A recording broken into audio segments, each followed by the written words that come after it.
Assalamualaikum warahmatullahi wabarakatuh. Alhamdulillah, puji dan syukur kehadirat Allah Ta'ala dan salawat serta salam bagi Rasulullah Muhammad Sallallahu Alaihi Wasallam. Jumpa lagi dengan saya di video pembelajaran mata kuliah Advokasi Ekonomi Syariah. Kali ini kita akan mengkaji tentang prosedur beracara perkara ekonomi syariah pada pengadilan agama. Sahabat kampus semuanya, pada video terdahulu kita telah mempelajari tentang peran pengadilan agama dalam menyelesaikan sengketa ekonomi syariah melalui jalur litigasi ataupun yudikasi. Sejatinya, slide demi slide pada video ini tidak cukup untuk menguraikan luasnya kajian prosedur beracara perkara ekonomi syariah pada pengadilan agama. Namun demikian, video ini akan tetap mengupayakan penyampaian materi prosedur beracara secara singkat. Untuk lebih lengkapnya, sahabat kampus bisa eksplor di lain kesempatan. Kita mulai dari gugatan dalam sengketa ekonomi syariah. Suatu gugatan dapat diajukan secara tertulis dan ditandatangani oleh penggugat atau kuasanya yang sah, dan ditujukan kepada ketua pengadilan agama atau ketua PA. Penggugat yang tidak dapat membaca dan menulis dapat mengajukan gugatan secara lisan di hadapan ketua PA. Untuk selanjutnya, gugatan dicatat dan dibacakan.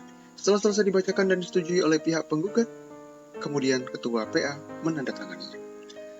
Berdasarkan pasal 8 RV, gugatan pada pokoknya harus memuat yang pertama, identitas para pihak yang bersengketa, pihak penggugat ataupun para penggugat, pihak tergugat ataupun para tergugat.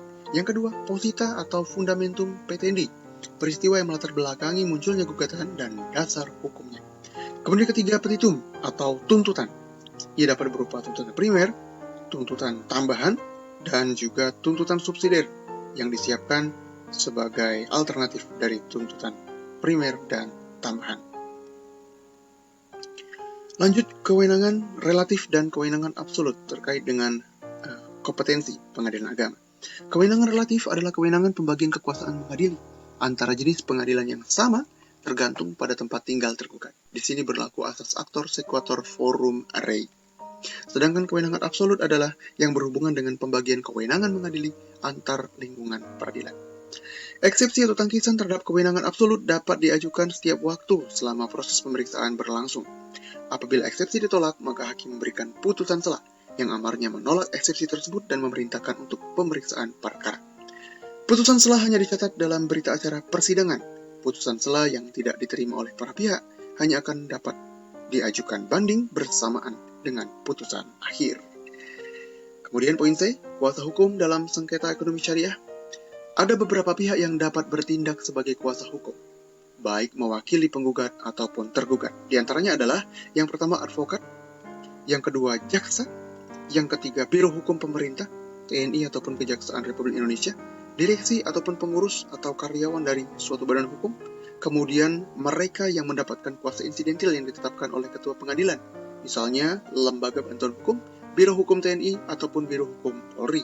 Dan yang keenam, kuasa insidentil dengan alasan keluarga saudara atau semenda dapat diterima sampai derajat ketiga yang dibuktikan dengan surat keterangan kepala desa atau lurah. Kemudian masuk class action dalam sengketa ekonomi syariah. Class action adalah suatu tata cara pengajuan gugatan dalam mana satu orang atau lebih mewakili kelompok mengajukan gugatan untuk dirinya sendiri atau untuk dirinya dan kelompok yang diwakilinya. Pengaturannya ada dalam Perma nomor 1 tahun 2002. Surat gugatan class action berdasarkan RV pasal 8 dan Perma nomor 1 tahun 2002. Class action diajukan dalam hal yang pertama, jumlah anggota kelompok semakin banyak sehingga tidak efektif dan efisien apabila gugatan dilakukan secara sendiri-sendiri. Yang kedua, terdapat kesamaan fakta ataupun peristiwa dan kesamaan dasar hukum yang digunakan yang bersifat substansi serta terdapat kesamaan jenis tuntutan di antara wakil kelompok dengan anggota kelompoknya. Yang ketiga, wakil kelompok memiliki kejujuran dan kesungguhan untuk melindungi kepentingan anggota kelompok yang diwakilinya. Kemudian kita masuk ke pencabutan, penambahan, kumulasi gugatan, dan rekonvensi. Menurut RV pasal 271 sampai 272, gugatan dapat dicabut secara sepihak apabila tergugat belum memberikan jawaban. Tetapi apabila tergugat sudah memberikan jawaban, maka pencabutan perkara harus mendapat persetujuan dari tergugat. Demikian pula untuk perubahan gugatan. Perubahan harus disetujui oleh tergugat jika tergugat telah menyampaikan jawabannya. Perubahan gugatan dibolehkan jika tidak bertentangan dengan asas-asas hukum acara perdata, jika tidak mengubah atau menyimpang dari keadilan material, jika tidak mengubah atau menambah petitum, tidak mengubah pokok perkara, dan tidak juga mengubah dasar dari gugatan. Perubahan akan dilarang apabila berdasarkan atas keadaan fakta atau peristiwa hukum yang sama dituntut hal yang lain selain yang dituntut semula, dan penggugat mendalilkan fakta hukum baru dalam gugatan yang diubah tersebut. Nah, untuk kumulasi gugatan dapat berupa kumulasi subjektif dan kumulasi objektif. Penggabungan beberapa tuntutan dalam satu gugatan diperkenankan bila ada koneksitas atau keterkaitan, dan penggabungan akan memudahkan pemeriksaan serta akan dapat mencegah kemungkinan adanya putusan-putusan yang saling bertentangan. Beberapa tuntutan dapat diakumulasikan dalam satu gugatan apabila antara tuntutan-tuntutan yang digabungkan itu terdapat hubungan erat atau ada koneksitas yang dibuktikan berdasarkan fakta-fakta. Kemudian gugatan balik atau rekonvensi. Rekonvensi dapat diajukan dalam setiap perkara, kecuali PA tidak berwenang memeriksa tuntutan balik itu berhubungan dengan pokok perselisihan. Yang kedua, jika penggugat dalam gugatan asalnya menuntut mengenai sifat, sedangkan gugatan rekonvensi mengenai dirinya sendiri dan sebaliknya. Dan yang ketiga, dalam perkara menjalankan putusan hakim. Apabila dalam pemeriksaan perkara di PA tingkat pertama tidak diajukan gugatan rekonvensi, maka pada pemeriksaan tingkat banding tidak dapat diajukan gugatan rekonvensi. Gugatan konvensi dan gugatan rekonvensi diperiksa dan diputus dalam suatu putusan, kecuali apabila menurut pendapat hakim, salah satu dari gugatan telah diputus terlebih dahulu. Gugatan rekonvensi hanya boleh diterima apabila berhubungan dengan gugatan konvensi. Apabila gugatan konvensi dicabut, maka gugatan rekonvensi tidak dapat diajukan. Kita masuk ke poin F sekarang, eksepsi sengketa ekonomi syariah dan pengunduran diri hakim. Eksepsi adalah tangkisan tergugat terhadap gugatan penggugat di muka sidang pengadilan agama agar hakim menetapkan gugatan diterima atau ditolak. Eksepsi formal adalah eksepsi yang berdasar pada hukum formal yang meliputi eksepsi kewenangan absolut, eksepsi kompetensi relatif, dan eksepsi relatif yang meliputi eksepsi nebis in idem, eksepsi diskualifikator, dan eksepsi obscur label. Eksepsi diajukan langsung membantah terhadap pokok perkara. Materi eksepsi dibedakan menjadi prematoir eksepsi, tangkisan karena kurang syarat, dan dilatoir eksepsi, tangkisan karena daluarsa atau lewat waktu. Dalam perkara ekonomi syariah, hakim wajib mengundurkan diri dari persidangan apabila terikat hubungan keluarga saudara atau semenda sampai derajat ketiga, atau status suami istri, meskipun telah bercerai, dengan ketua atau salah seorang hakim anggota, dengan panitera ataupun dengan para pihak. Hakim juga wajib mengundurkan diri apabila yang punya kepentingan langsung atau tidak langsung dengan perkara yang sedang diperiksanya, baik atas kehendaknya sendiri maupun atas permintaan pihak yang berperkara. Apabila terjadi penyimpangan dan pelanggaran terhadap pasal 29 ayat 5 ini, maka putusan dinyatakan tidak sah. Kemudian poin G, pengunduran sidang dan wafatnya pihak yang berperkara. Pengunduran sidang dapat terjadi apabila terdapat pihak yang tidak hadir, maka pengunduran pemeriksaan dapat dilakukan sampai batas waktu yang cukup. Pengunduran sidang harus diucapkan di dalam persidangan, dan bagi mereka yang hadir, pemberitahuan pengunduran sidang berlaku sebagai panggilan resmi, sedangkan pihak yang tidak hadir harus dipanggil kembali. Mekanisme pengunduran sidang diberitahukan oleh panitera pengganti kepada petugas register perkara untuk dicatat.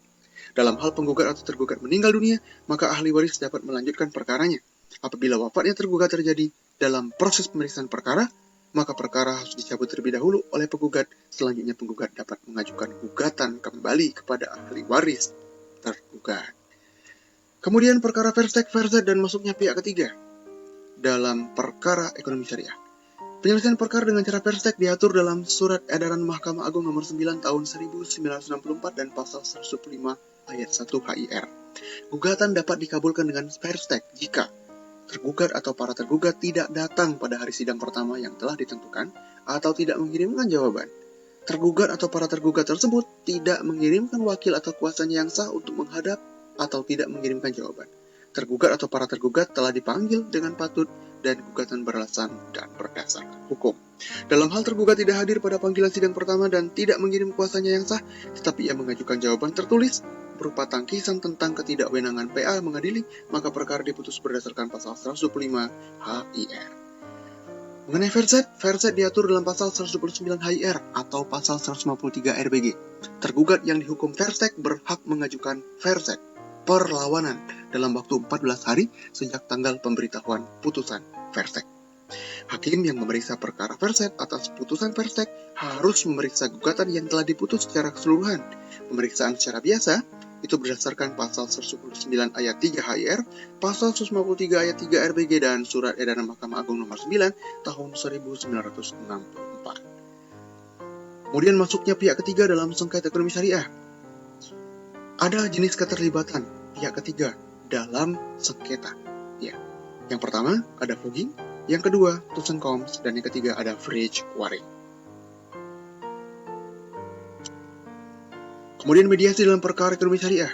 Mediasi adalah cara menyelesaikan sengketa ekonomi syariah melalui proses perundingan untuk memperoleh kesepakatan para pihak dengan dibantu oleh mediator.